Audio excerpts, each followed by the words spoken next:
नमस्कार दोस्तों, हमारे चैनल इजी एजुकेशन में आपका स्वागत है। दोस्तों आज हम पढ़ेंगे 10वीं के कुछ फैक्ट जो हमारे लिए 10th में आगे चल के बहुत ही इंपॉर्टेंट है, वो हमको आना ही चाहिए। उस फैक्ट के बिना आप 10वीं की आगे की बुक पढ़ ही नहीं सकते।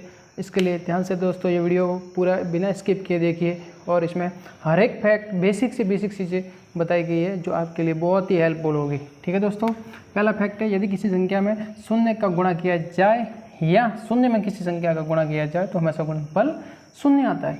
अब उदाहरण के लिए जैसे देखिए दोस्तों, इसका मतलब होता है अगर किसी संख्या में 0 से गुणा कर दिया जाए उत्तर 0 होता है। जैसे 3 है हमारे पास कोई नंबर, इसमें अगर हम 0 से गुणा करते हैं तो हमारा उत्तर आएगा 0। ठीक है दोस्तों, इसी प्रकार से अगर 0 है, 0 में किसी संख्या का गुणा करते हैं, जैसे 0 में 3 का गुणा कर दिया, फिर भी हमारा उत्तर क्या होगा 0 शून्य। ठीक है दोस्तों, मतलब किसी संख्या में शून्य का गुणा किया जाए या शून्य में किसी संख्या का गुणा जाए तो गुणनफल हमेशा शून्य प्राप्त होगा। ठीक है दोस्तों, इसी प्रकार से दूसरा फैक्ट है कि शून्य में किसी संख्या से भाग दिया जाए, शून्य में किसी संख्या से भाग दिया जाए तो भागफल हमेशा शून्य प्राप्त होता है। उदाहरण देखिए दोस्तों, इसी जैसे कि हमारे पास शून्य है, शून्य में हम किसी संख्या जैसे 5 का भाग दे रहे हैं तो उत्तर हमेशा शून्य 0 ही आएगा। ठीक है दोस्तों, इसी प्रकार से जैसे 0 है, 0 हम 6 का डिवाइड करेंगे, 6 का भाग देंगे, फिर भी उत्तर क्या आएगा 0 आएगा। ये दोस्तों बेसिक से बेसिक चीज़ है जो आपको बता रहे हैं। इन चीज़ों को पढ़ना बहुत ही ज़रूरी है और ये आना ही चाहिए। आगे चल के ये आपके मैथ के लिए बहुत ही हेल्पफुल साबित होंगे। ठीक है दोस्तों अब 2 फैक्ट हमने पढ़ लिए है। तीसरा फैक्ट नंबर 3 ये है, और ये फैक्ट चौथा है 5वां। ठीक है, देखिए तीसरा फैक्ट क्या बोलता है अपने, किसी संख्या को शून्य से भाग दिया जाए तो भागफल हमेशा इन्फिनिटी प्राप्त होता है। देखिए उदाहरण जैसे देख लेते हैं, ये बोल रहा है कि किसी संख्या को शून्य से भाग दिया जाए, कोई भी नंबर है उसको 0 से भाग देने पर हमको इन्फिनिटी प्राप्त होता है। देखिए दोस्तों, जैसे कि 15 है, 15 में 0 का डिवाइड कर दिया, उत्तर आ जाएगा इन्फिनिटी। जैसे 1 है संख्या 9, 9 में 0 का डिवाइड कर दिया, भाग दे दिया, उत्तर है इन्फिनिटी। ये चीज़ें दोस्तों ऐसी है जो आमतौर पर किसी से भी गलत हो जाती है, जल्दबाजी में भी गलत हो जाती है। आमतौर पर बच्चे, कोई कमज़ोर बच्चे ऐसे भी होते हैं, कोई बच्चे जो ऐसे भी कर देते हैं कि 15 में 0 का भाग करने पर 0 लिख देते हैं।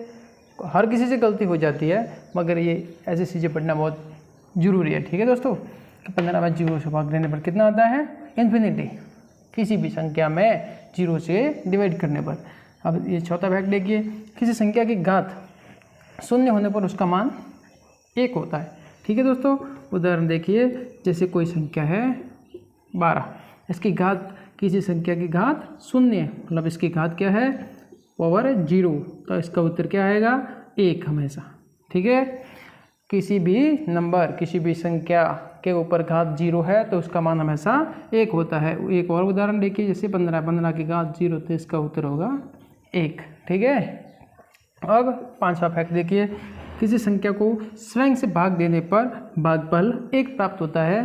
ठीक है, ये तो नॉर्मल है, सिंपल है, क्योंकि किसी भी संख्या को खुद उसी संख्या से भाग देने पर हमेशा 1 प्राप्त होता है। जैसे कि ये 16 है, 16 को 16 से भाग दे दिया, उत्तर आ गया 1।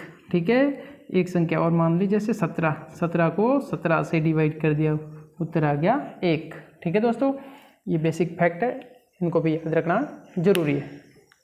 दोस्तों अब हम पढ़ेंगे जोड़ और घटाने के गणित के नियम, के जोड़ और घटाव कैसे किया जाता है। ठीक है दोस्तों, अब देखिए कि धनात्मक और ऋणात्मक संख्याएं आपस में घट जाती है। ठीक है, धनात्मक और ऋणात्मक संख्या मतलब एक प्लस की और एक माइनस की संख्या हो तो हमेशा आपस में घट जाती है। ठीक है दोस्तों, और चिन्ह बड़ी संख्या का आता है। एग्जाम्पल देखिए दोस्तों, जैसे कि एक संख्या है -7। ठीक है दोस्तों, एक संख्या है +5। अब देखिए दोस्तों कैसे होगा इसको हल, जैसे धनात्मक और ऋणात्मक संख्या है तो ये ऋणात्मक है, ये धनात्मक है, एक ऋणात्मक एक धनात्मक आपस में घट जाती है। ठीक है, आपस में घट जाती है तो 7 में से 5 गए तो कितना बचा, 2 बचा। ठीक है, तो आपस में घट जाती है और चिन्ह हमेशा बड़ी संख्या का लगता है। तो बड़ी संख्या कौन सी है 7, 7 के आगे चिन्ह क्या है माइनस, तो अपना उत्तर आएगा -2। ठीक है दोस्तों, एक देखिए जैसे 6 है, एक है -9। अब एक तो ये वाली है जिसके आगे कुछ नहीं है, इसके आगे कुछ साइन है ही नहीं, मतलब ये प्लस की संख्या है, धनात्मक संख्या है, ठीक है। 6 और 1 है ऋणात्मक 9, माइनस के 9, तो एक प्लस की एक माइनस की है, तो घट जाएगी 9 में से 6 के, तो कितने बचे? 3 बचे। बड़ी संख्या किसकी है? माइनस की, तो ये दोस्तों आएंगे माइनस के 3, ठीक है दोस्तों। ये है धनात्मक और ऋणात्मक संख्या को कैसे जोड़ते हैं, ठीक है। अब देखिए दोस्तों दूसरा फैक्ट है इसका, जैसे ऋणात्मक संख्याएं आपस में जुड़ जाती है, अगर दोनों संख्याएं ऋणात्मक हैं तो वो आपस में जुड़ जाएगी और चिन्ह हमेशा किसका आएगा? माइनस का आएगा, ठीक है। जैसे माइनस का 6 और एक माइनस का 7, दोस्तों इन दोनों को जोड़ दिया, क्योंकि दोनों ही ऋणात्मक है तो ये आपस में जुड़ जाएगी, दोनों को जोड़ दिया तो कितना हो गया? 13 है, मगर ये दोनों ही ऋणात्मक है, दोनों ही ऋणात्मक आपस में जुड़ जाते हैं, हमेशा माइनस का चिन्ह लगता है, तो इसके आगे आएगा माइनस। एक और जैसे माइनस का 5, माइनस का 4, दोनों ही आपस में क्या होगी? जुड़ जाएगी, कितना आ जाएगा? 9, दोनों ही संख्या ऋणात्मक है तो माइनस के 9 आ जाएंगे, ठीक है दोस्तों। यह है हमारे जोड़ और घटाव के कुछ नियम है जो बेसिक्स है, इनको पढ़ना भी दोस्तों जरूरी है, ठीक है दोस्तों।